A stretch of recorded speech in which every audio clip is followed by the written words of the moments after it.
Hey guys, you're welcome. In today's video, I'll be showing you how I made this beautiful cake you're seeing right here from A to Z. Yeah, how I baked the cake.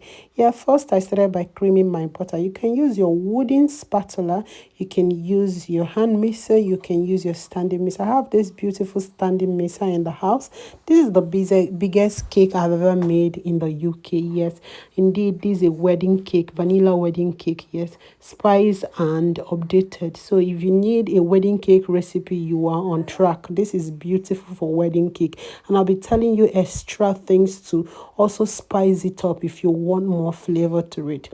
So when I pour in my butter, I'll pour in my sugar, and I will also pour in my vegetable oil before I put it right in the standing mixer. I don't want to stress the standing mixer because it's just a simple one, and this is a large batch I'm making today.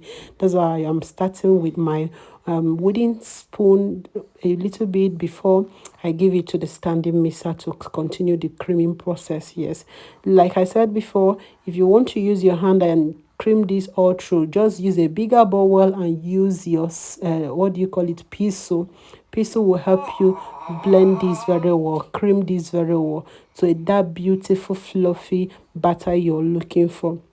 Yeah, so when my butter is ready, look at that yellow butter you're seeing is now looking as if it's white and looking so creamy and lovely. Isn't this beautiful? This is exactly what you'll be aiming at. Yeah, that is why I love using my standing mixer to achieve this. Like I said, you can still achieve it with a wooden what do you call it, spatula, piso, and also your hand mixer. Yeah, anyone you have, please make sure you make good use of it.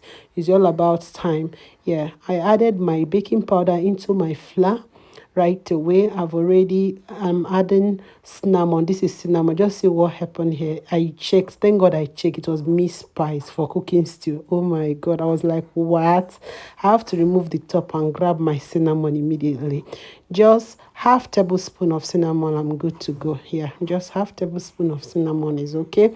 So you can add more if you want. I didn't state this particular measurement because I know some people might want a taste of more of cinnamon to their cake. For the cinnamon, you can notice I didn't add the measurement, but no problem because many people might want more of cinnamon to their cake. Yeah, a little more of the taste, no problem. You can decide to do 1 tablespoon. It's still okay. Like I said, this is a very big batch of cake. Yeah, big batch. I've not done this big one before ever, especially in this UK. Yeah, so like I said, this is a good wedding cake recipe. So right away, I just whisk my eggs with my mixing bowl. Please, if you have a big mixing bowl or you're missing a little bit, a little quantity, please mix the eggs inside the sugar, vegetable oil, and this thing that has already been mixed. Yes, I'm adding my, what do you call that, golden syrup, just 2 tablespoons, and 2 tablespoons of black charcoal to my milk. Yeah, I'm just like doing my thing. Like I said, you might want more of the taste. You can, these are the things I use to spice up because it's split a little bit there. So that's why I added a little bit more there. You can see the measurement in the description, but that's all I want for this recipe. Just 2 tablespoons of it, that's okay. And you just take your time to mix it very well. Mix it very well.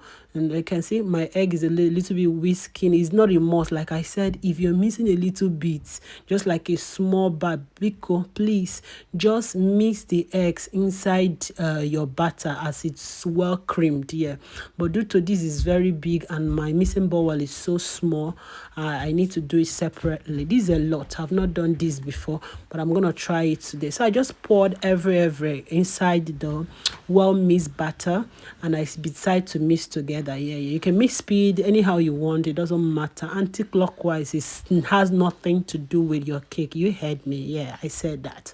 So right away I mixed the way I can, and I started putting my flour. If you can whisk sieve this flour many times for me, it's okay, it's perfect.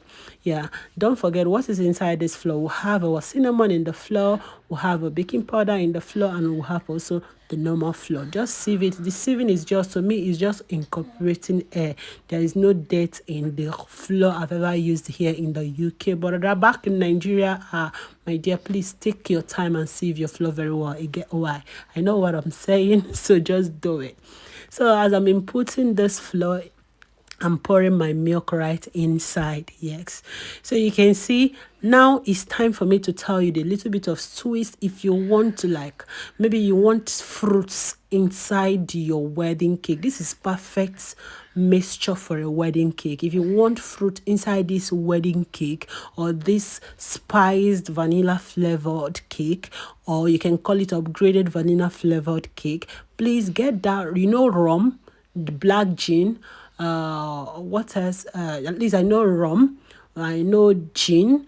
All these two I can really remember right now. Use it and soak your fruits for at least 3 to 1 week, 2 weeks, even up to a month. The number of days it stays, the better for you. Yeah, you heard me. So if you've soaked it up to those days I have mentioned, you can right now, when you are finished adding your flour and milk, just pour in the fruit for me. Just first sieve it out from the alcohol. You heard me. Sieve it out from the alcohol, and you just pour it right inside. The alcohol inside will help you preserve your cake, number one. Some people will like to pour everything mixture. It's okay, but me, I love sieving my own out, because I know the ones that has already touched the fruit is more than enough to preserve my cake for months. That's why you hear some people say, after my wedding, my cake stayed for months. Yeah. At this point, it looked a bit twisted. You'll be like, there are a little bit of lumps in my cake. What am I going to do? Less. If you're missing like me, you don't have a big mixer, you're mixing with a mixing bowl, please. If you're sure you have mixed and mixed, please don't over mix here. You heard me. Just mix to make sure my own mixing definition is just make sure you're not seeing any white particle. Yeah, you heard me. No liquid particle visible. Yeah, if you have incorporated liquid and liquid and the other on the floor particle, what would you call it, dry particles, all inside, you're not seeing them visible on your batter, please, it's okay, don't miss again. I'm feeling some lumps in my eyes. See, if you can met those lumps and you're not seeing any white particle, you're good to go. You heard me, you are good to go at this point. It doesn't look good in the eye, but don't worry, it's fine. Just pack your batter into your baking tin, and I promise you it's gonna come out beautiful and fine. You see my batter right now. This is a lot. So if you have a bigger mixer, no problem. So at this point, I've started grilling my I have already on my oven to start preheating, and right away I started pouring out my batter into my cake tin. You can see that little lumps. Don't worry about it. When the cake is ready, you won't feel it. Yeah, you heard me. You won't feel it. You wouldn't even notice that. So right away, I started baking. Just make sure you keep an eye on your oven. My oven is not a bit stable. I'm still learning it. I'm new to it a bit. So, but finally, I got this beautiful outcome after around 30 to 40 minutes. Yeah. So look at that. Isn't this beautiful? If you want to bake 160, 170 is okay. Thanks for watching.